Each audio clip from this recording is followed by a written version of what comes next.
So now that I am done talking about the Don Bluth movies, I decide I want to do the Brave Little Toaster trilogy. Now, some of you might be saying, there's a trilogy? Yeah, there is, of these movies. And some of you might also be saying, what the fuck is a Brave Little Toaster? So basically, this movie was released by Disney. It's a direct-to-video animated movie. So let me just explain what the Brave Little Toaster kind of is here.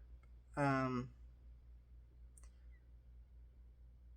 so back in the 90s, Disney started this label of their company called Disney Toon, and it's this little sub company that was meant to make basically smaller budgeted movies meant for home video and it's some theatrical releases. So, like some of their theatrical releases basically included DuckTales the movie, a Goofy movie, the first one, not the second one. And as home video kind of expanded, they kind of stopped doing original stuff and just made Disney sequels. And then now, before they shut down a few years back, basically all they were known for was the Planes movies and the Tinkerbell movies. But when they were really doing some original cool stuff, it was really cool. Stuff like a Goofy movie, which isn't. I know it's based on established characters, but they really changed those characters in their own kind of way. And this is one of their greatest original properties that they did. This movie is a precursor to Pixar. What year did this come out? Let's see if I can find that copyright date. I forget what year this came out, but essentially this movie came out in I want to say 1998, which is crazy. So this movie it is a precursor to Pixar because there's a lot of Pixar people who worked on this movie, like John Lasseter was involved with this project and some other people, and it doesn't really get talked about. And it's also like a similar concept to Toy Story, where Toy Story is about toys coming to life, but this movie is about like appliances coming to life. You see, you got a vacuum, a baby blanket, a radio, and a lamp,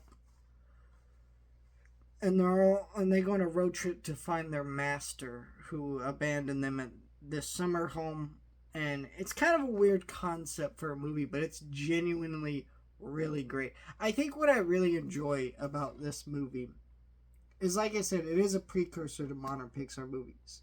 It's not as good as modern Pixar movies. The animation isn't there, but the heart is. And I think this movie has so much well done filmmaking just on display through some of these sequences. There's some legitimately great animation and cinematography here in this movie. The way certain characters are staged and such. There's great musical numbers. There's great characters. Essentially, this movie. Excuse me, I'm a little bit tired. Recording this a little bit late, but essentially, this movie is its own little unique movie, and just doing what it needs to do,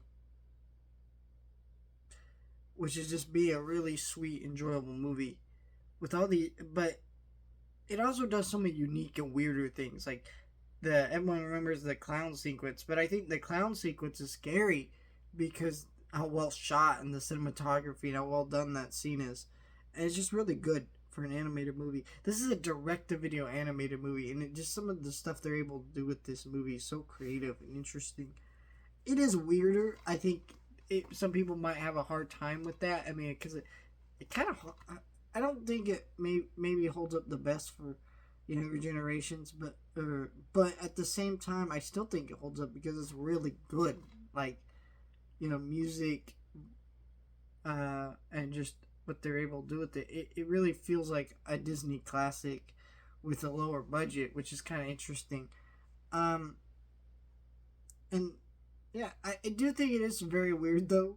I mean, I think the genius of Toy Story is that the toys come to life. Everybody has had that thought, like, hey, as a kid, like, when my toys came to life. And then you watch this movie and it's appliances, and I don't think anyone really ever cared if their vacuum came to life. It's also weird for this grown ass adult to be attached to his fucking vacuum cleaner, lamp, and radio and toaster, or these appliances to be attached to him. It's kind of a weird concept, but the way they play around with it makes it so interesting and charming that you genuinely do not care or really think about that. It's a really sweet movie.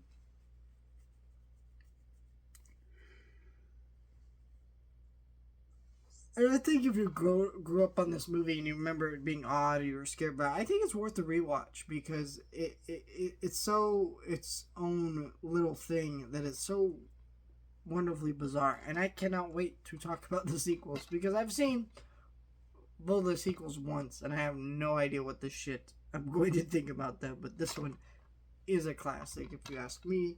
I think, yeah, obviously younger generations might find something a little bit off about it, but I also think they still might get something out of it if they play their cards right. I don't know.